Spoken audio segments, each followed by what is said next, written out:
क्या दोनों शब्द अलग-अलग हैं या एक हैं? की कैरेक्टर क्या हैं? इसके सैलिएंट फीचर्स क्या हैं? इसके अंदर कौन-कौन सी फैमिलीज़ आती हैं? पोएसी या ग्रैमनी, उसके क्या-क्या कैरेक्टर्स हैं? शब्द आ रहा है ग्रासेस, एक आ रहा है सेजेस। थ्योरी क्या है और इसके प्रैक्टिकल क्या है? इतना स्पेशल क्यों है? इसका आंसर है कि in the older botanical classification, यानी कि जो पुराने क्लासिफिकेशन हैं, उसमें glumiflorae was used to describe a large order of monocot plants that include grasses, यानी कि पोएसी के प्लांट को कहते हैं ग्रासेस।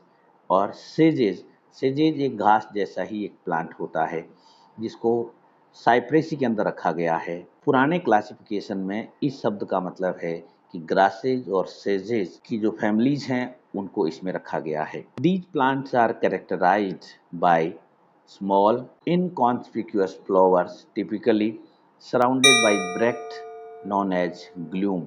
ये ग्लूम शब्द बहुत इंपॉर्टेंट है, इसको आप अच्छे से अलग से पढ़ लीजिएगा।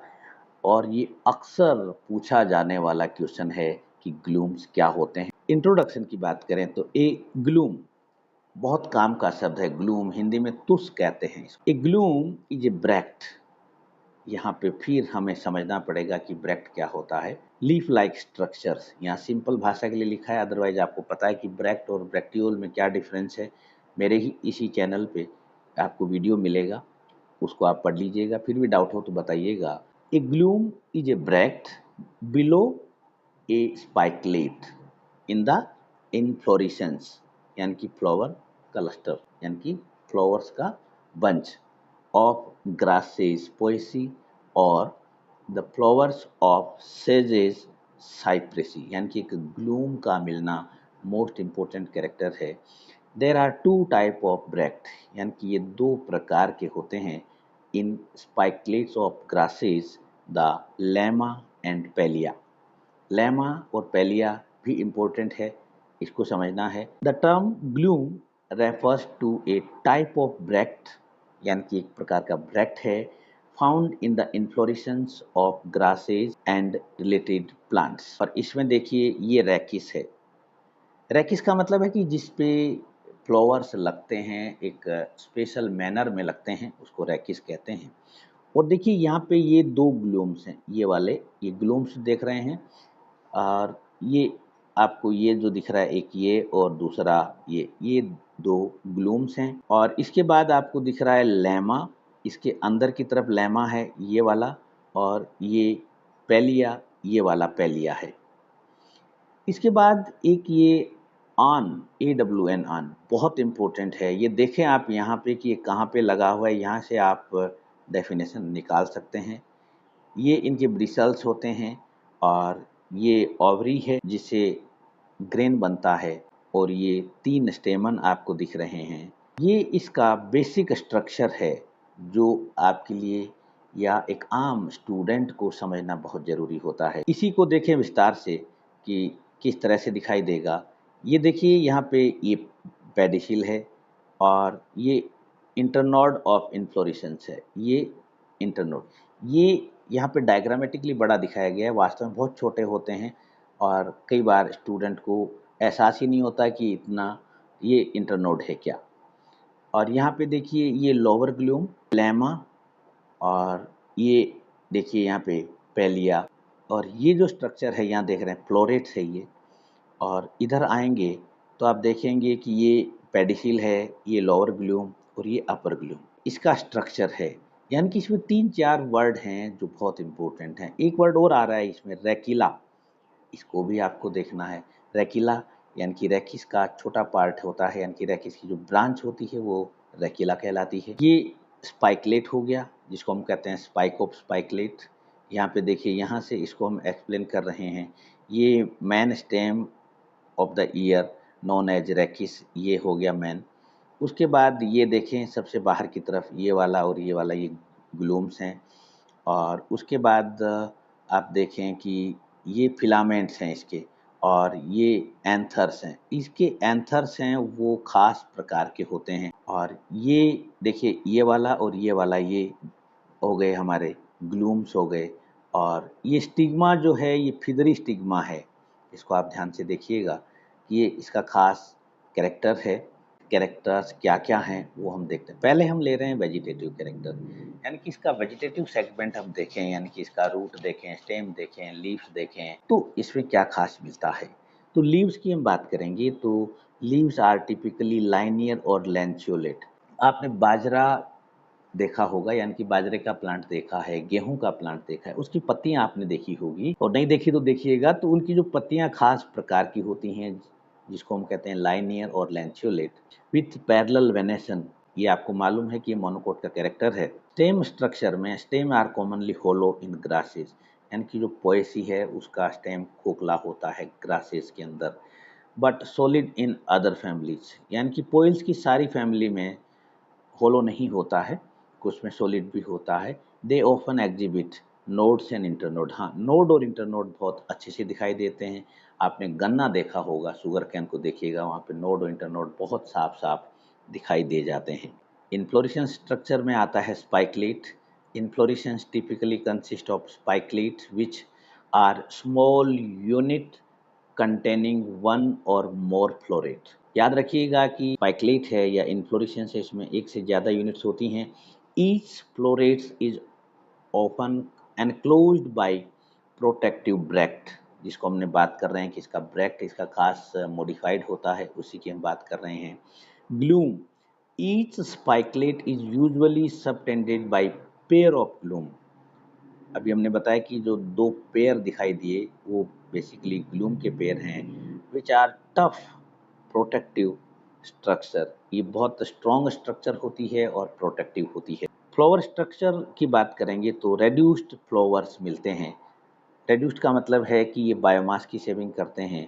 Flowers within Poales are generally small and often wind pollinated, यानी कि एयर के द्वारा पोलिनेशन होता है, जिसको हम कहते हैं anemophily. They lack showy petals and sepal, यानी कि इसके अंदर खास जो खूबसूरत पेटल्स और सेपल्स इसमें नहीं होते हैं। Bracts in grasses, each florets is enclosed by two bract.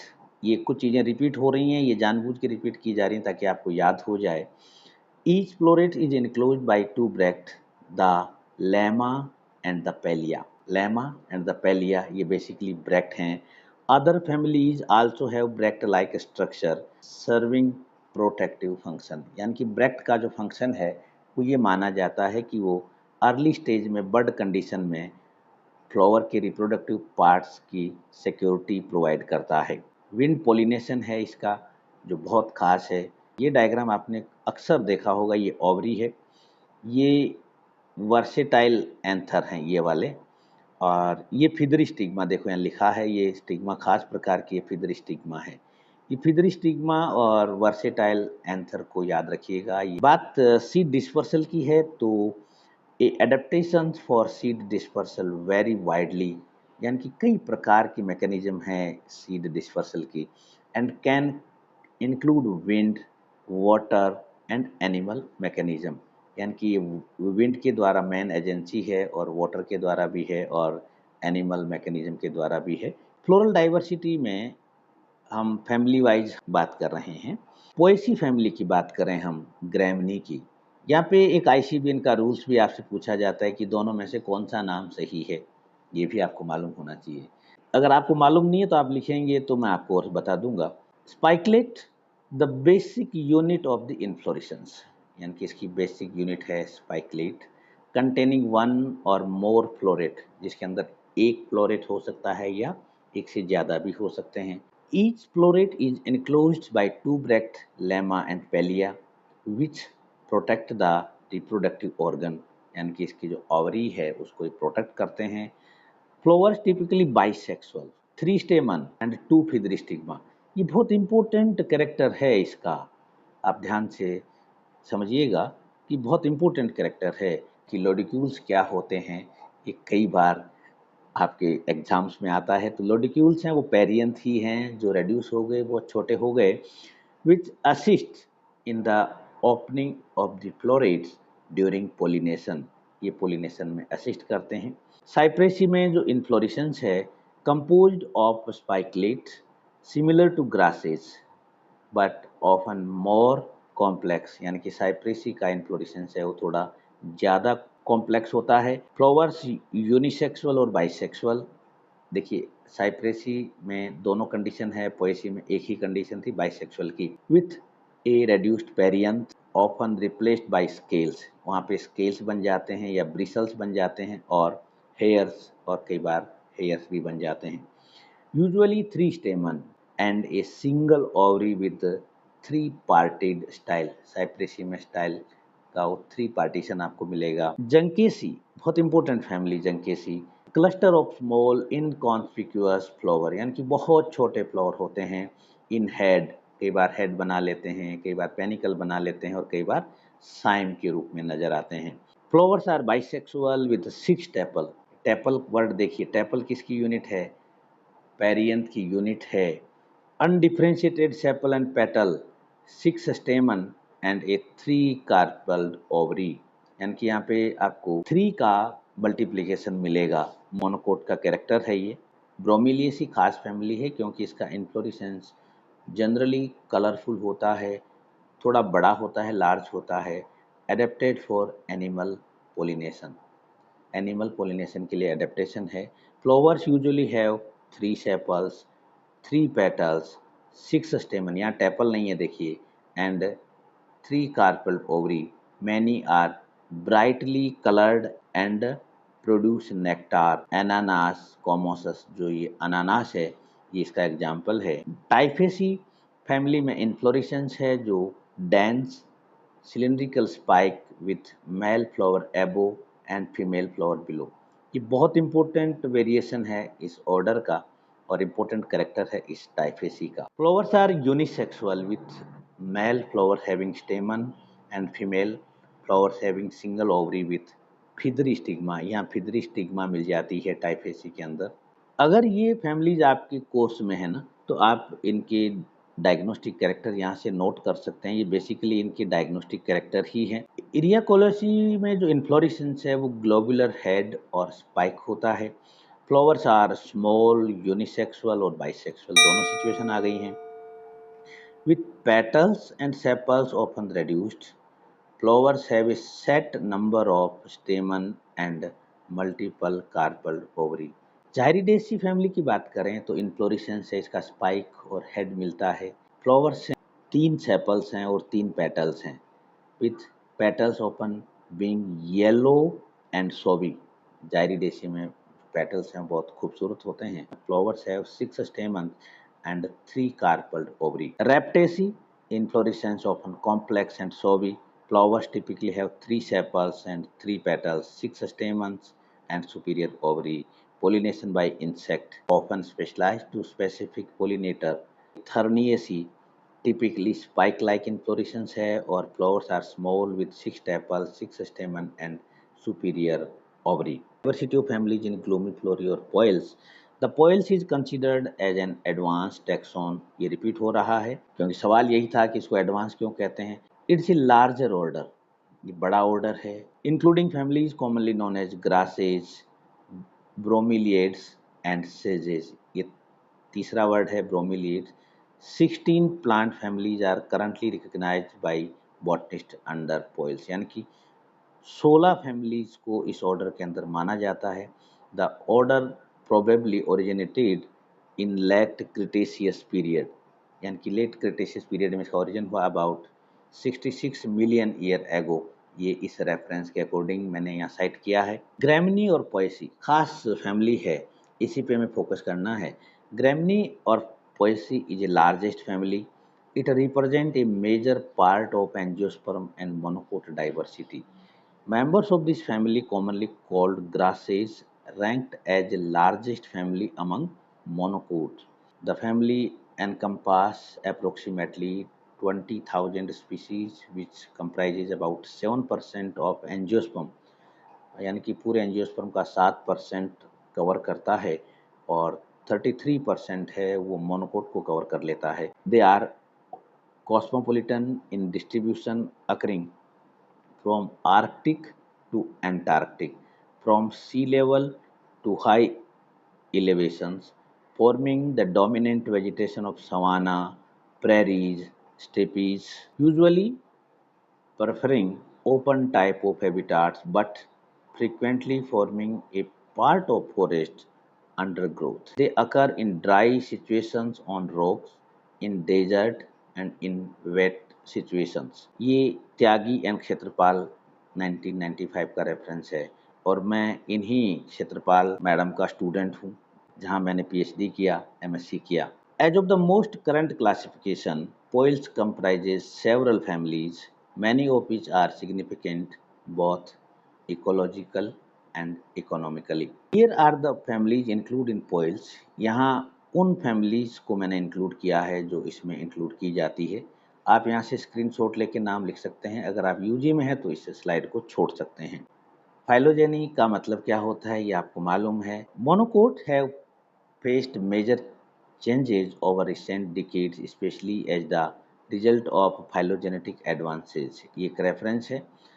Relations among order have changed while new insight and data on monocot evolution are continuously updated. यानी कि जो हमें रिसेंट रिसर्च और एडवांसमेंट और टूल्स और टेक्निक के द्वारा हमें अभी बहुत कुछ ऐसा मिल रहा है जो एडवांसमेंट की तरफ इशारा करता है. Plants placed in this order have been considered by most botanist to compose a natural assemblage and one with which some phylogenists in the past included other families, Juncaceae, Centrolapidaceae, Thurniaceae and Rastionaceae. In families को भी कई बार इसमें include किया जाता है. The taxonomic validity of placing both the grasses and sages into one order, यानी कि grasses और सेजेज को एक ही ऑर्डर में रखने की जो बात है was rejected by Hutchinson. Hutchinson ने कहा कि इनको अलग अलग रखना चाहिए. Who suggested them into separate order Graminales और साइप्रेल्स, यानी कि हचिनसन के अकॉर्डिंग इनका एक ऑर्डर नहीं होना चाहिए. And placed into third and related order Juncales the other four family cited above, यानी कि ऊपर की जो चार फैमिलीज हैं उनको इसमें अलग रख दिया गया है. Result of morphological studies by Beck, ये रेफरेंस है, एंड बालासर supported the segregation of the grasses and sedges into two separate order. यानी कि जो ऊपर बात कही गई कि इनको अलग अलग कर दो तो इस बात का समर्थन किया गया, but failed to provide substantiating evidences, यानी कि ये तो कह दिया गया कि अलग कर दो मगर एविडेंसेज हमें उपलब्ध नहीं हो पाए to justify the transfer into this general association of the plant comprising the Juncales of Hutchinson. यानी कि जो हचिनसन ने जो जंकेल्स बनाया था उसको हम जस्टिफाई नहीं कर पाए. रिगार्डिंग सिस्टमेटिक पोजीशन ऑफ पॉइल्स, यानी कि अब हम एडवांसमेंट की तरफ आ रहे हैं. Initially they did not got name Poales, यानी कि इनको शुरुआत में पॉइल्स नाम नहीं दिया गया. तो कौन सा दिया गया था? Glumiflorae. Actually history of classification start with natural type of classification, जिसका एग्जाम्पल है बेंथम एंड हुकर का. Has been kept the family Gramineae under the series Glumaceae of monocot with family Cyperaceae, यानी कि बेंथम हुकर का status है. Engler and Prantl system, both the families Gramineae and Cyperaceae has been included in order Glomiflori. Engler-Pruntle ने ऐसा किया. Various names have been employed for this order, that of Glomiflori being the oldest, यानी कि Glomiflori पुराना है. Hutchinson, Evolution and Phylogeny of Flowering Plants 1969 gave rank division to Glomiflori, consisting the three order named Juncales, Cyprales और Gramineals. यानी कि Hutchinson ने इसको division का रैंक दिया, यानी कि इसका जो दर्जा था वो उन्होंने अपर लेवल का कर दिया. तख्ताजन क्रिएटेड ऑर्डर पोइल्स एंड साइप्रेल्स. तख्ताजन ने क्या किया कि उन्होंने दो ऑर्डर बना दिए थे, पोइल्स और साइप्रेल्स. उसके बाद जो क्रॉनक्विस्ट 1988 in the evolution and classification of flowering plant kept under the subclass Commelinidae and ranked order Cyprales including Poaceae and Cyperaceae. ये इनका कंसेप्ट है, यानी कि क्रॉनक्विस्ट का कंसेप्ट है. अब एपीजी की बात करें. The earlier APG system, 1998, adopted the same placement, although it used the spelling Commelinoid. It did not include the plant in family Bromeliaceae and Myocaceae in the order, including the families Anarthriaceae, Centrolepidaceae, Cyperaceae, Ichdiocoeliaceae, Erioculaceae, Flagellariaceae, Hydatilaceae, now transferred out the monocote, recently discovered to be an early diverging lineage of flowering plant। यानी कि यहाँ पे आपको थोड़ा tough लग रहा है, यहाँ पे सिर्फ हम ये बताना चाहते हैं कि एपीजी के अंदर इसमें क्या स्टेटस था। यहाँ पे जो स्पेशल पेपर के स्टूडेंट हैं उनके लिए ज़रूरी है, बाकी के लिए ज़रूरी नहीं है, आप छोड़ सकते हैं। इन मोस्ट रिसेंट एपीजी यानी कि angiosperm phylogenic group system, particularly in the APG4, जो लेटेस्ट है APG4 classification, the Poyle's order, which was previously referred to as Glomiflorae in some older system, remains a well-defined and significant order of monocote। यानी कि APG की finding है कि जो ये ग्लूमीफ्लोरी है इसके अंदर वेल डिफाइंड और सिग्निफिकेंट ऑर्डर रखे गए हैं, यानी कि एक सिग्निफिकेंट ऑर्डर है और इसमें खास फैमिलीज को रखा गया है। The APG4 system recognize Poales as encompassing a diverse group of families, एक डाइवर्स ग्रुप ऑफ फैमिलीज है, including economically and ecologically important families such as Poales यानी कि ग्रासेज, साइप्रेल्स यानी कि सेजेस एंड ब्रोमिलिएसी यानी कि ब्रोमिलिएट्स। ये था अबाउट दिस ऑर्डर, यानी कि इस ऑर्डर के बारे में सवाल पूछा जाता है तो आप क्या आंसर दें। कई बार कुछ स्टूडेंट कहते हैं कि सर सिलेबस मिल नहीं रहा है, यानी कि टॉपिक नहीं मिल रहे हैं। तो अगर आपको कोई टॉपिक नहीं मिल रहा है तो आपका जो सवाल यानी कि आपका सिलेबस अगर आप मुझे इस मेल पे भेजेंगे और आप बताएंगे कि पर्टिकुलर टॉपिक है जो मिल नहीं रहा है, वो हिंदी की प्रॉब्लम है या इंग्लिश की प्रॉब्लम है, तो भी हम मिलके सॉल्यूशन निकालेंगे। पर्पज़ ये है कि आपकी प्रॉब्लम का सॉल्यूशन होना चाहिए। वीडियो अच्छा लगा है तो लाइक कीजिएगा और किसी दोस्त की हेल्प के लिए शेयर भी कीजिएगा, और अगले वीडियो के नोटिफिकेशन के लिए चैनल को सब्सक्राइब कर लीजिएगा ताकि आपको समय पे नोटिफिकेशन मिल जाए। Wish you all the best. Thank you very much.